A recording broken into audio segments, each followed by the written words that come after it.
It's July, and what a perfect time to be talking about freedom. I've decided to dedicate the whole month of July to this topic, and it seems perfect. We've just had Canada Day in Canada, obviously, 4th of July for the US. Both of those celebrations are about freedom. And so it's holiday month, the kids are off school, and I want to take a close look at this wonderful, important need that we have for freedom. So first off, I think the question is, what is freedom? How do we think about it? How do we understand it? And during July, I'm going to talk about different aspects of freedom, how we give it away. Is it possible, instead of giving ourselves and meeting our need authentically, we're using fake freedoms? So that's some of what's going to be coming up. You're also going to have a chance to listen to Paul Johnson tell his story about freedom and a particular focus on a very important issue and way we meet freedom. So let's start with the beginning of what is freedom. And I believe freedom is multifaceted. There's physical freedom, which I think all of us know about. We know that we want to move. We know what it's like when we're stuck in a car or a bus or an airplane for long periods of time, that our bodies register the lack of freedom. So physical freedom is really easy to understand. In fact, there's some people that say life, or rather movement, is life. That if we're not moving, we're not alive. We're actually dead. So physical movement, freedom, very easy to understand. But in addition to physical freedom, there's emotional freedom. So what does that look like? Well, human beings are really wired to have a whole range and capacity of range of feelings. So if you think sort of like a keyboard on a piano, there's a whole selection of notes. And so we're designed to really be able to express that full range. But many of us have been raised in homes, like in my home, anger was not accepted. For some people, tears might not be acceptable. For some homes, even joy is not really an acceptable emotion. And so what happens is we narrow. We're not playing the full range. We're not allowing ourselves to have the full range. And the other thing I've discovered with the emotional freedom is intensity. How comfortable are you with intensity, with big laughter, with shouts, with glee? You know, it's very interesting if we drop that and only allow ourselves to have a certain intensity of emotion. One of the best things about going to, say, a sports event is you get to shout and cheer as loud as you want. It's a wonderful freedom thing. And yet, even with that permission, because you can shout and not look weird, I notice a lot of people that do not give themselves that permission.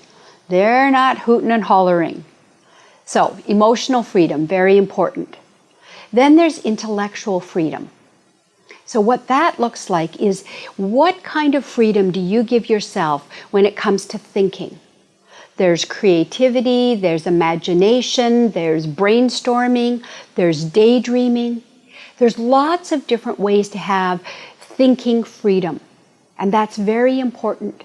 So we want to really nurture that kind of freedom and the ability to just really savor and lose yourself in something that is creative, meaningful. It could be music, it could be writing, it could be poetry, whatever. And lastly, there's physiological freedom. And what that involves is the actual physiology of the body. I wonder how many of you listening to this are happy that it's summertime here in Canada and the North American continent, and we get to not be all bundled up with hats and gloves and mitts and boots and so on. Having the sun on our skin, wind in our hair, that kind of thing is very freeing. Some of you may love baths, where you immerse yourself in water. That can also be a whole sense of physiological freedom. So these are the major freedoms that make up this whole idea of freedom. So I have a challenge for you. I want to ask you to close your eyes and to think for a moment of a time when you felt really, really free. Just close your eyes and go to a memory. It could be a holiday, it could be a particular time of your life, whatever it is when you felt free. And as you do that, just savor what the experience is like. Just enjoy it. And now, before you stay there too long, I'd like you to come back and just think of the words that would describe how you felt. Well, I've done this exercise with lots and lots of people. And over time, I've noticed that there's a real sort of collection of words that come up over and over. Words like relaxed, peaceful, flowing, expansive, at ease. For some, it's joyful, exciting, but there's this real expansive, delicious, almost slow motion feeling that we get when we really are feeling free.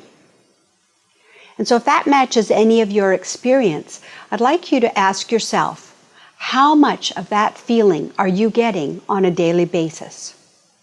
Every day, we're bombarded with things, we're filled with, busyness and activities. So how much of that pure freedom are you getting? That's what your system really needs. And if you don't get that pure freedom, you will then find yourself going for what I call fake freedoms. And we'll talk about that in a future vlog. So here's your assignment if you choose to accept it. Please think about how much freedom you're getting. Is it really meeting your needs? And if not, what are you really craving? I also encourage you to talk to people that you love and spend time with.